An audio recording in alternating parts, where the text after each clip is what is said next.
Hello, everybody, and welcome to Africam's Wild Moments, powered by explore.org. My name is James Hendry, sitting there in the captain's chair, microphone and earphones at the ready, is Russell Gerber, all the way from Cape Town. Hello, Russell. Hello, James. Thank you for having me. Nice to be here, as always. Well, thank you for being here. Everybody, if you are joining us for the very first time, this is a highlights show from the Africam live cameras, which are dotted around southern Africa, in the Northern Cape, in Limpopo province, and in Mpumalanga province, and all the way down in KwaZulu-Natal, in the northern parts of that. I don't think I've left any out. I think that's everywhere. And what they do is they're placed normally at water holes, and they pick up many of the sort of candid wilderness moments that we don't find when we're out on game drive or when we're exploring on safari. Please send us any questions that you might have during the course of the show. You can do that on whatever platform you're watching. We'd love to hear from you. Questions, comments, jokes, insults, to a minimum if possible. That would be great. Thank you very much indeed. Hello, James Richard. Hello, May Blossom. Nice to have you both with us again. All righty. We've got our first clip today is, well, I mean, I haven't seen the whole thing. I've heard what it's about, so I'm rather fascinated to see what it is going to be about. It involves a primate and a very new primate. So what we have there is a baboon that looks like it is eating innocuously. But if you look carefully, you will see that there is a very, very little baboon in between the two baboons. And what's going on here, gross as it may be, good heavens, is that baboon female is eating the afterbirth of what has just been a baby in her womb. Now you can still see the umbilical cord there. She's not eating her child there. She seems to be eating the either cleaning the, I think she's cleaning the tail. Yeah, cleaning the tail.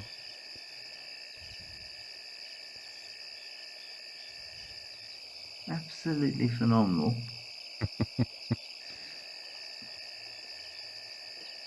But I think the most remarkable thing here is the devouring of what was left inside her. And of course, this is not an uncommon thing for mammals to do. A lot of mammals ingest the placenta. Indeed, some human beings have taken to eating the afterbirth after they've given birth. I don't know why they would do that, but there it is. I was going to say, this is not a uniquely wild behavior anymore. There's quite a few cultures that actually do it and had done it for centuries, I'm told. I'm happy to say that after bringing a new person into this world recently, that we did not partake of this cultural speciality. And there you go, getting nice and gruesome. Right, that is cool. I mean, I know we're supposed to be watching this in a sort of neutral, unemotional, scientific way, but I'm afraid it's quite difficult. I concur that this is really hard to keep a straight face. It's rather intimidating, I would say. But yes. Again, a behavior that you hear about, something that you hear happens with a number of animals. And as a person and a guide who spent a lot of time in the bush, I've never seen that before actually take place. So again, more amazing footage that we get from the cameras without disturbing the animals at all.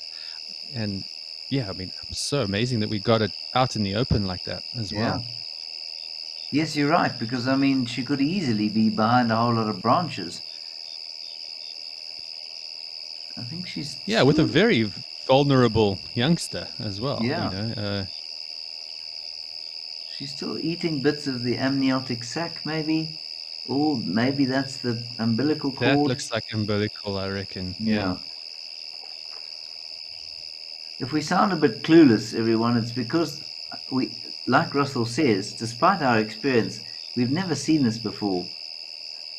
And trying to figure out what's what is quite difficult. That's definitely the umbilical cord. The Yeah. baby is quite alive. Yeah, upside down at present, being Yes. rudely brought into the world, but Yes. such is the I mean, nature of it. that's a hell of a way to enter the world.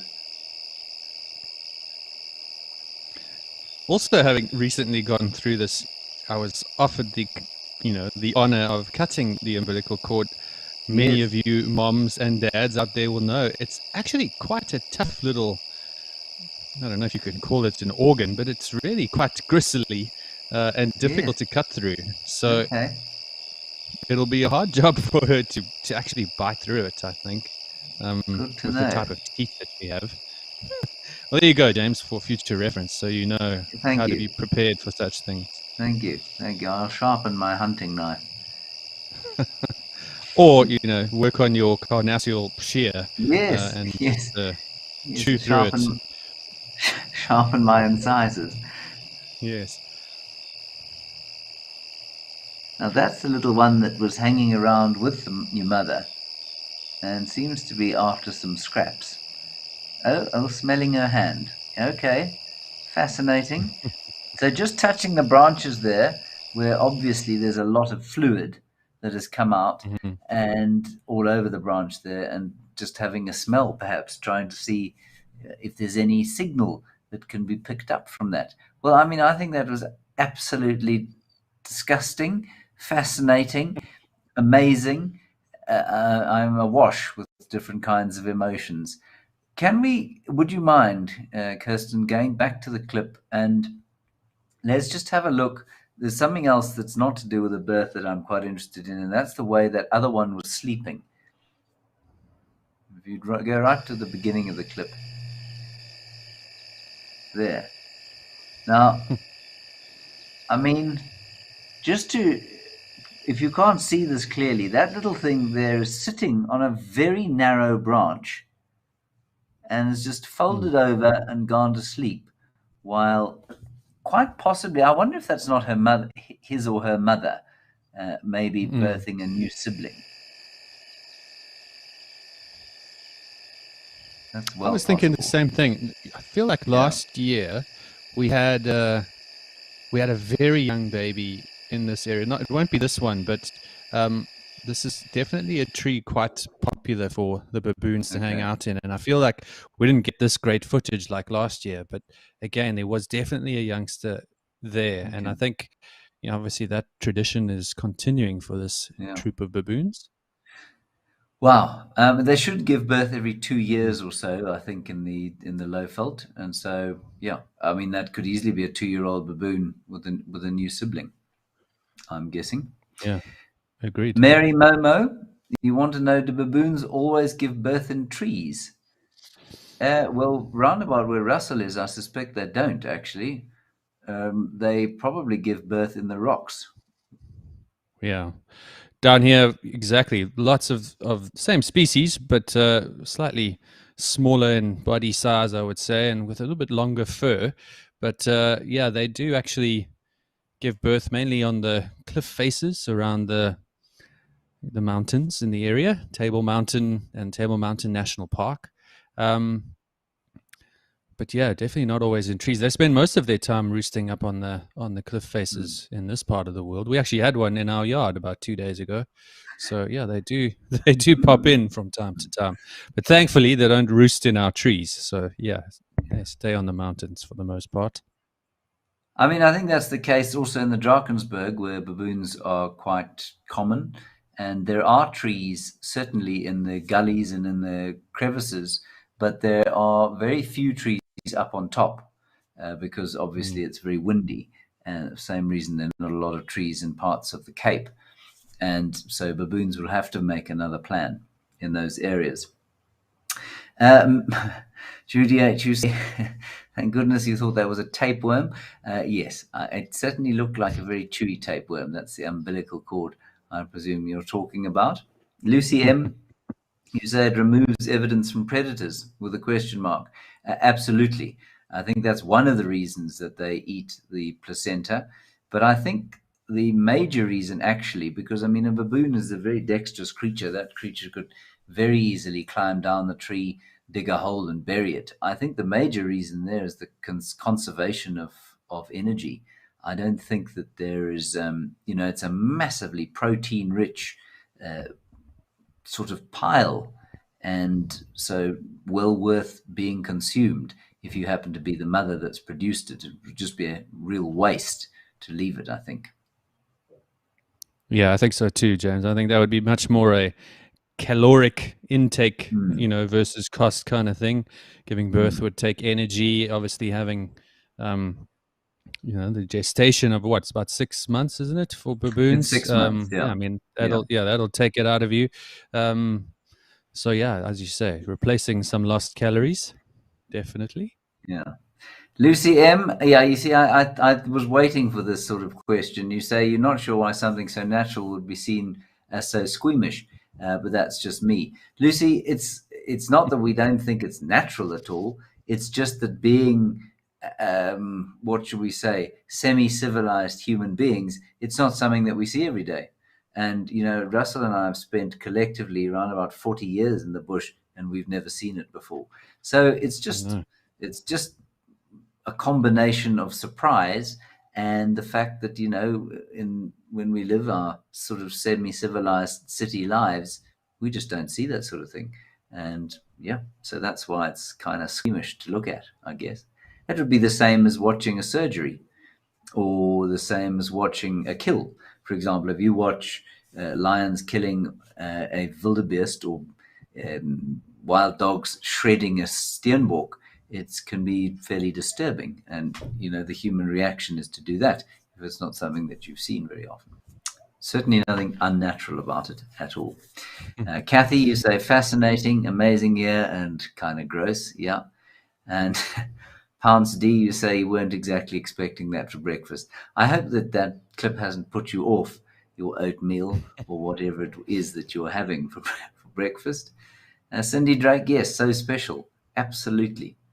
Kelly, you say dogs do this too. Dogs and many other animals. I think lions do it.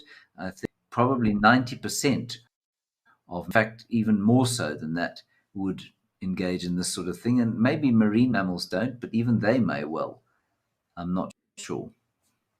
They do. I've actually seen it. I had the privilege of working in that field for a while. Yeah, dolphins certainly do it. Whales will do it. Yeah, they will gobble it up quickly. Often accompanied by a number of smaller fish species trying to get a piece of the action in the water. But no, they certainly do.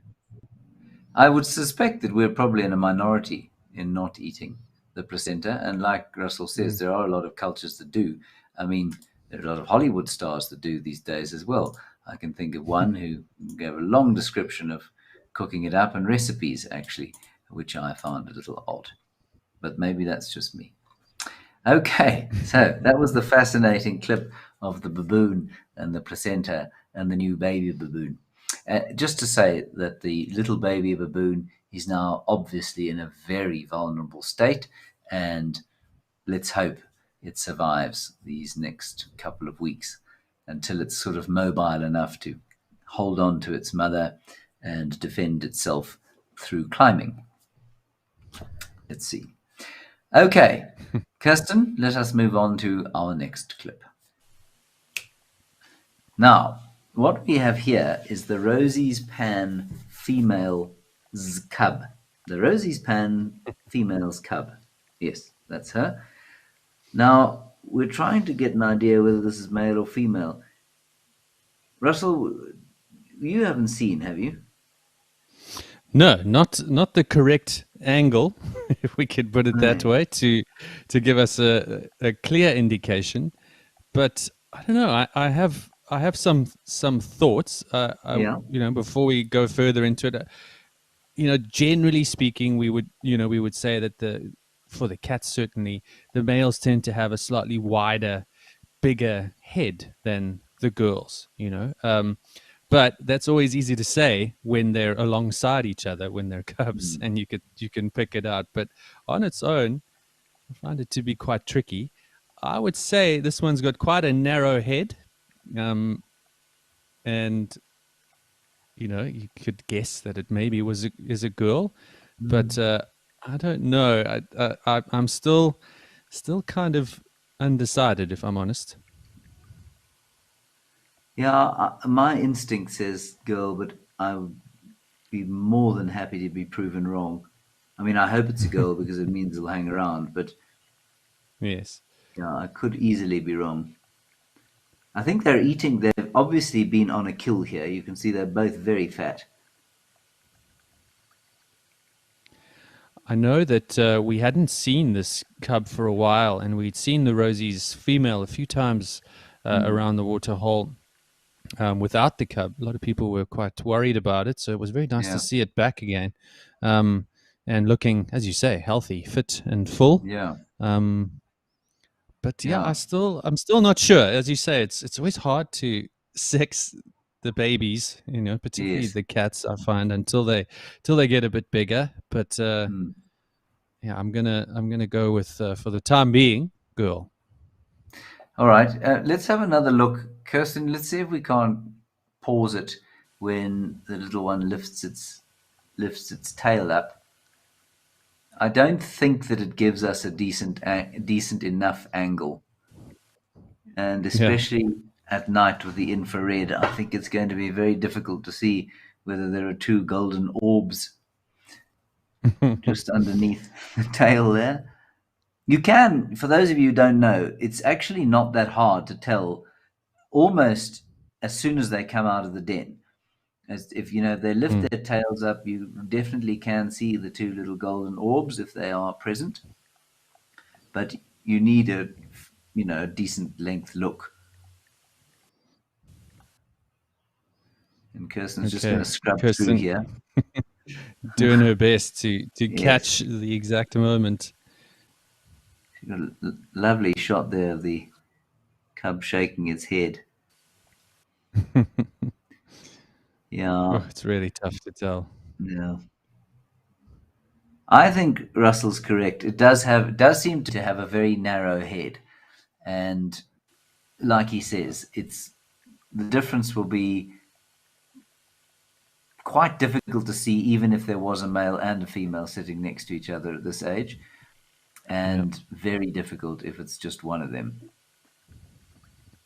So, I don't know. But lovely to see the little cub. Lovely to see that he or she is all right. And we'll call it young Rosie. What do the viewers think? I mean, I know a lot of our guests have been watching them for a while and have seen the cub a few times, maybe more nicely than we have. Yes. So if you have any thoughts, let us know. Yeah, that's a great idea, actually. Many of you have been watching this cat for some time. So let us know. We have shockingly been wrong before, as guides, as much as that is a surprise to many of you. Yes, I'm sure many of you would be very shocked to hear that Russell and I have ever been wrong, in fact. But we have. We are not too proud to admit it. Cindy, while we wait to see if anybody has any answers for whether it's male or female, you want to know how long cubs stay with their mothers? Well, with leopards, it is variable, and normally also the males tend to hang around home for longer than the females, a bit like human beings. And look, I've seen females go independent as early as 9 months, which is very early. Wow. They'd normally sort of start hunting for themselves around that time. They'd be okay at around a year and fully independent at about 18 months, would you say, Russell, for females? Yeah, I mean, that's generally been my experience. I know when you were guiding full-time, James, you guys had, as I've teased you before, leopards coming out of everywhere, Yes, and some really nice families to watch and grow up. I mean, when I first started going, we didn't see them very often, but more often than not, it was around 18 months that we would be seeing them splitting away. And then, like you said, sometimes around 2 years for the boys. Yeah, the boys can be particularly, what should we say? They're kind of mama's boys. They like to stay at home for a little bit longer. And the reason for that is not necessarily because they like the social vibe of being around their mothers. They like it because it's safe. And they like being in their father's territories because it's much safer than when they have to go off on their own. And they want to be as big as possible in order to look after themselves when they go out into the big wide world. It's a very dangerous time for a male leopard when he leaves home and must move away because his father won't tolerate him anymore. And then he has to go and find his way. And for about 2 or 3 years, he's often too small to take a territory. And so he's therefore, in imminent danger of being killed by territorial males at any stage. So it is a difficult time. James Richard Russell, who is the internet's premier leopard expert, says that he reckons it's a female cub as well. He's also not too shy to admit that he can be wrong. I've personally never seen him wrong, so I think it could easily be a female. And then James Richard also says there's another female that doesn't have a cub other than Rosie's that's been seen at the waterhole as well, interestingly enough. Yes, James, that is interesting. And I'm not sure, Russell, do you know what the relationship of that female is to the Rosie's female?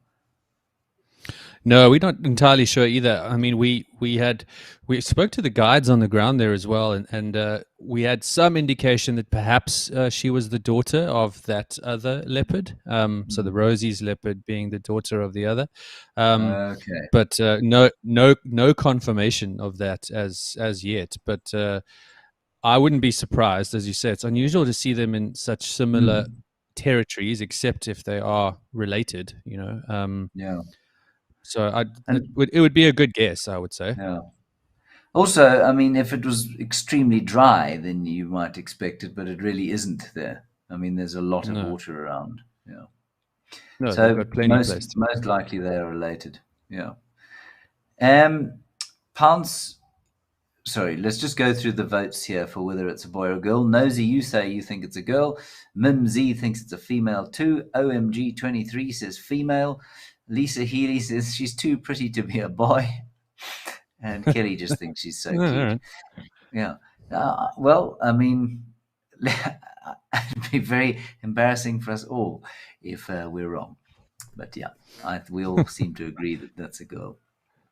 Pounce, you want to know, is that because leopards are relatively solitary animals? Is what because leopards are relatively solitary animals? Leopards are not relatively solitary. They are completely solitary unless it's a female with cubs. Although there was that sighting, where was it the other day, where it was at Juma, I think, they had 5 leopards in one tree. There was a father, a female, her daughter, her granddaughter, and her Yes. Yeah, and her granddaughter. That's how many is that? One. It was Mulwati, Tingana. No, not Tingana. Mulwati, Tundi, Tlalamba, and Tlalamba's baby. I think it was 4 of them. There may have been another one. So Tlalamba's got 2 babies. So 2 babies. So it was the father of the cubs and then the mother and grandmother. Unbelievable, all in the same tree. All in one place. Bizarre. Yeah.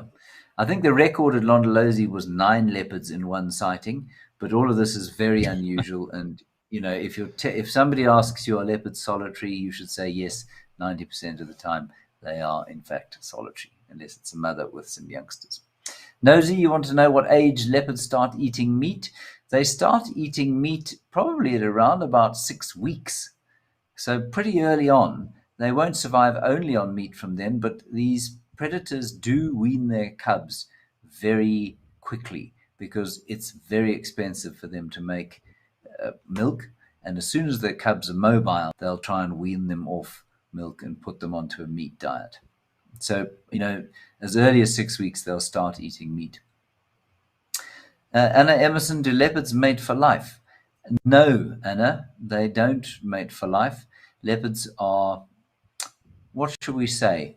I'm not going to say promiscuous in their habits. I'm going to say that they are practical in their habits.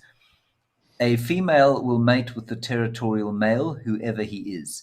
So if a territorial male gets killed or leaves, then she will happily mate with the next guy because that's the best way to keep her cubs alive. And I've actually seen females go out of their territories to mate with males away from their natal range, and possibly just to, it's obviously this is not conscious, but it certainly mixes up the gene pool a little bit. So no, leopards don't mate for life. Russell, do you know of any mammals that mate for life? Because we're often asked this sort of question. James, off the top of my head, honestly, no. I mean, like you say, you talk about all the different species. Obviously, lots of bird species, do mate for life. What else would you? What else? I know there are a few gibbon species that do. I think there are a few gibbon species that, well, not necessarily mate for life, but they're monogamous. They're monogamous. Oh, actually. Yes, now that you mention it, a few lemurs species, exactly right. Yeah, a few lemur species do mate for life. I've forgotten which. I haven't been there in so long, but yes, if I remember correctly, there are definitely a few there, which is very fortunate because some of the territories where they live have been absolutely decimated, and there's a couple of 100 square meters that is left of the forest where they live, so they do need to mate with the same mate. But it's very rare. I mean, it's generally, if you look at evolutionary biology, I guess generally considered a fairly poor approach to continuing your gene pool. Staying monogamous. Like I say, there's a distinction between monogamous and mate for life. So mate for life, mate for life is extremely, extremely unusual. Monogamy in the birds is not very unusual. It is unusual in the mammals, but occurs sometimes amongst the primates mainly. Okay, good. Right, we've got a couple minutes left. Let's go to the next clip, which is an unusual clip, and it comes from Kruger Shalati. And that, as Russell identified it, and many of you identified it, is an eastern tiger snake. Now, if any of you are from Australia, this is not to be confused with the tiger snake of Australia, which kills quite a few people. This is a very mildly venomous snake that apparently can cause some localized swelling if it managed to get its back fangs into you. Now, it's not in a very bushy sort of an environment, but it's actually at Kruger Shalati, which is the train on the bridge over the Sabi River. And one of the clever zoomies has obviously swung the camera around away from the view, and there on the, I don't know what you'd call those great big pieces of metal, but there is a snake. Ignore me. Yes. Anybody like to tell us what those huge pieces of metal are called? Anyway, it's on the train line, and it must have come along the bridge, because, the camera's quite far along, and I doubt it was born on the metal bridges, or bridge pieces, or whatever you call them. Probably on the hunt, generally a nocturnal species, I believe, the tiger snake. I mean, we have two, I believe. I was looking up earlier, two species of tiger snake here in southern Africa. One that really likes the drier climates, which is known as called Beats's tiger snake. I believe this one name has actually been changed. I mean, we used to call it an eastern tiger snake, now a common tiger snake. Right. They generally nocturnal, like lots of snake species down here. Maybe on the lookout for some dinner. Also, actually known to take bats as a that's right. preferred prey species. And apparently what they have to do to kill their prey is they've got to really chew on their prey. So they kind of chew the venom into the wound because they're back-fanged, which means they don't have great big sort of viper fangs like a gaboon viper or puff adder. And they don't have, they've got sort of grooves in the back of the fangs. They're not sort of hollow fangs. So they've got to chew the venom in. And because it's so mildly venomous, they use constriction as well. So if you do come across a tiger snake ever in this part of the world, you can be relatively confident that it's going to do you no harm. If you come across one in the outback of Australia, run a mile. Run a mile. Okay, good. And I think that's it. Kathy in Colorado, you say love having both of you on these shows at the same time. Yes, we quite like it too, actually. It's really nice having a discussion. And, you know, we haven't seen these clips before they come out. So it's really quite exciting for us too. All right, everyone. I'm sorry that if any of you were grossed out a little bit by the first clip. Pounce says no, you're not put off your breakfast. You'll be fine after the next cup of coffee. Excellent, good. I hope you have a wonderful day or night, wherever you happen to be in the world. We will see you again at the same time in the same place next week. Bye-bye.